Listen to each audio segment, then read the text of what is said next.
இந்த திருப்பிகை படத்தை பற்றி சொல்லணும் அப்படின்னா, அன்றைக்கி நைட்டு என் ஒய்ஃபே என்னோட படம் பார்த்தாங்க. நான் எமோஷனல் ஆனதை விட என் ஒய்ஃப் அதிகமாக எமோஷனல் ஆனாங்க. ஏன்னா எனக்கு நான் பிறக்கும்போது ஒரு ஓட்டு வீடு இருந்துச்சு. கிராமத்துலேயே சொந்தமாக ஓட்டு வீடு இருந்துச்சு. கண்ணை முழிச்சு பார்க்கும்போது மேலே ஓடு தெரிஞ்சிச்சு. அந்த ஓடு என்னோடதாக இருந்துச்சு, அந்த நிலம் என்னோடதாக இருந்துச்சு. ஆனால் என் மனைவிக்கு அப்படி இல்லை. அவங்க ரொம்ப கண்ணீர் விட்டு அழுதாங்க. இந்த படத்துக்கு நிச்சயமாக நான் பேசுகிறத விட அவங்க தான் வந்து பேசியிருக்கணும். ஏன்னா இந்த படத்தோட முழு எமோஷனலும் அவங்ககிட்ட தான் இருந்துச்சு. எனக்கு ரொம்ப ஆச்சரியமாக இருந்துச்சு. 2 மணிக்கு அவங்க பயங்கரமாக, 3 மணிக்கு அவங்க பயங்கரமாக அழுதாங்கன்ட்டு. அவங்க அழும்போது தான் தெரிஞ்சு இந்த படம் எவ்வளோ பெரிய தாக்கத்தை ஏற்படுத்தின்னு சொல்லி கிட்டத்தட்ட அவங்க வந்து பேசிக்கணும்னு ஆசைப்பட்டேன். இந்த தவிர்க்க முடியாத சொல்லலாம் அவங்க வரல. ஏன்னா அவங்க இன்றைக்கி அவங்களுக்கு முதல் சொந்த வீடாக போனது, நாங்கள் கல்யாணம் ஆகி போனது அவங்க சொந்த வீடு, அவங்க வாழ்ந்த சொந்த வீடு. அது வரைக்கும் அவங்க சொந்த வீட்டில் இருந்தது கிடையாது.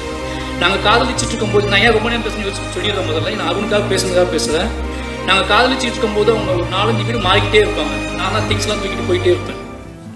அவங்க ரொம்ப டிஸ்டர்படாக இருக்கும். லவ் பண்ண பையன் வீட்டுக்கு வந்திருக்கான், அவனுக்கு நம்ம வேலை கொடுத்துட்டே இருக்குமே, இந்த வீட்டை காலி பண்ண சொல்லிட்டாங்க, நீ வரதுனால வீட்டை காலி பண்ண சொல்லிட்டாங்க, ஒரு பையன் வந்துக்கிட்டே இருக்கான், வீட்டை காலி பண்ண சொல்லிட்டாங்க அப்படின்னு சொல்லி திருப்பி நாங்கள் வீடு தேடி அடைவோம். அந்த வீட்டுக்கு நான் தான் திங்ஸ் தூக்கிட்டு போவேன். பரியேறும் பெருமாள் கமிட் பண்ணியதுக்கு அப்புறம் கூட, பரியேறும் பெருமாள் ஷூட்டிங் முடிஞ்சதுக்கு அப்புறம் கூட நான் வந்து ரிலீஸ் ஆகிறதுக்கு முன்னாடி சேலம் மாநகரத்தில் நான் வீடு தேடி அலைஞ்சிருக்கேன். திங்ஸ் எல்லாம் தூக்கிட்டு அலைஞ்சிருக்கோம்.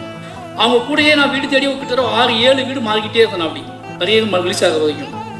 அதுக்கப்புறம் சென்னை வந்து நான் டைரக்ட் ஆனதுக்கப்புறம் வீடு தேடி அலைஞ்சிட்டே இருந்தேன். அப்போ தான் எனக்கு புரிஞ்சிச்சு அவங்க ரொம்ப எமோஷனல் ஆவாங்க. எவ்வளோ சொந்த வீடு வாங்க சொல்லிட்டே இருப்பாங்க. எனக்கு சொந்த வீடை பற்றி கவலையே இருந்தது கிடையாது. ஏன்னா நான் ராம்சார் கூட இருந்தவன். எனக்கு எல்லாமே ஒரே மாதிரி ஃபீல் ஆகும்.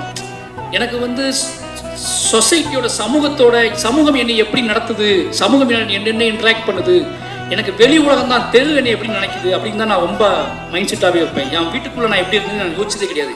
என் வீட்டுக்குள்ளே நான் பயங்கரமாக அது ஃபீலாகவே இருந்தது கிடையாது. என் வீட்டில் நான் வந்து தூங்குவேன், எழுந்துச்சு போவேன். அதனால் வீடை பற்றி எனக்கு எந்த கனவுமே இருந்தது கிடையாது.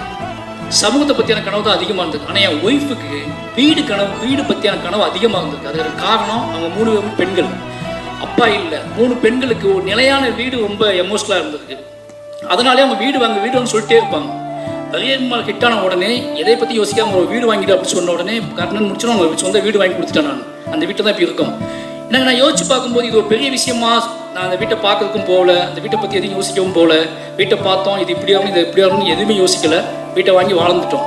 அதுக்கப்புறம் தான் கொஞ்சம் கொஞ்சமாக அவங்க ரெடி பண்ணும்போது தான் தெரிஞ்சு வீடு எவ்வளோ முக்கியமான விஷயம் அப்படின்னு தெரிஞ்சு எனக்கு அது தெரியவே இல்லை. பட் திருப்பிகை படம் பார்த்துட்டு அவங்க ரொம்ப நேரமாக அழுதுட்டு இருந்தாங்க. ரொம்ப நேரமாக அழுதுட்டு இருக்கும்போது காரணம் என்னன்னா, இப்போ யோசிச்சுப்பாரு, சத்யகுமார் சார் வந்து அப்பா இருக்காரு, அப்பா அவங்க தூண் மாதிரி இருக்காரு. ஒருவேளை சத்யகுமார் சார் இல்லாமல் எங்கள் அம்மா மட்டும் யோசிச்சுப்பாரு எப்படி இருக்குது கதை அப்படின்னு சொல்லி. எங்கள் அம்மா மட்டும் தான் இருந்தாங்க அப்படின்னு சொன்னாங்க. எனக்கு அப்போ தான் புரிஞ்சிச்சு ஒரு கூட்டோட வேல்யூ.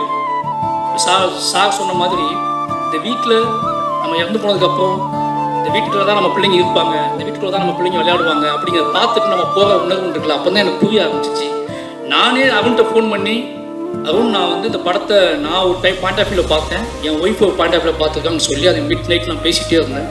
நிச்சயமாக இந்த படம் நேர்மையான கலைஞர்களால், நேர்மையான டீமால் ரொம்ப எமோஷ்னலாக, ரொம்ப நெருக்கமாக மக்களை நம்பி எடுக்கப்பட்ட படம். இந்த படம் நிச்சயமாக சொல்கிறேன், இந்த படம் மக்களை நம்பி எடுக்கப்பட்ட படம், மீடியாக்கள் நம்பி எடுக்கப்பட்ட படம். ஒவ்வொரு சராசரி மனுஷனோட கனவு ஒவ்வொரு சார்ந்த விஷயமா இருக்கும். அப்படி ஒரு பெரும் கனவை நம்பி வாழக்கூடிய நிறைய குடும்பங்களை பற்றியான கதை.